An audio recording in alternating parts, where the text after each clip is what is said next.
هاد السيد شرا هاد الشوايه مستعمله وغادي تصدموا بشنو لقى فيها داخل. ملي فتحها لقى فيها رجل ديال بنادم مقطوعه. حبسوا، عرفتكم غتمشيو لجهه الرعب. لا القضيه راه مضحكه جدا، ما عندهاش علاقه كاع بالرعب. اللي في شكل هو ان داك السيد باش هز داك الرجل لقاها مغلفه مزيان، ما فيها لا عفن لا ريحه خايبه لا والو. صافي عيط البوليس، جاو الصحافه حتى هما صوروا داك الشيء ويدير بوم في العالم. من بعد خرج واحد السيد اللي رجليه مقطوعه، قال لهم داك الرجل اللي في الشوايه راه ديالي، راه غير نسيتها تما. السي البوليسي غيسول واحد السؤال اللي هو معقول صراحه، وثاني تسالته رجليك واش كدير تما؟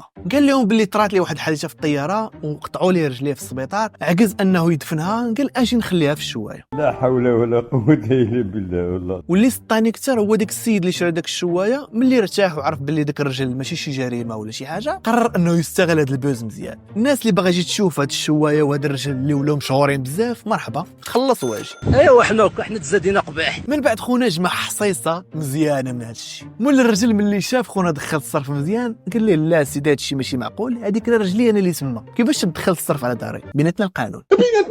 جا الثاني قال لي انا هذيك الرجل راه شريته وعطيتك فيها الفلوس، بصراحه معقوله. صافي من بعد نوضوها في المحاكم، رجلي انا هذيك اللي انا شريت لك اخويا، رجلك ما تهضرش معاه، ما عندكش الحق تهضر معاه. ملف مداولة لهذه الحلقة. قرروا بان ذاك الرجل ما غياخذ هذاك، ما غياخذ الاخر، غيدفنوها ويفكوا الشغل. كتبوا لي في لي كومونتير جبان لكم في هذا الشيء، ديروا واحد الابوني باش يوصلكم الجديد.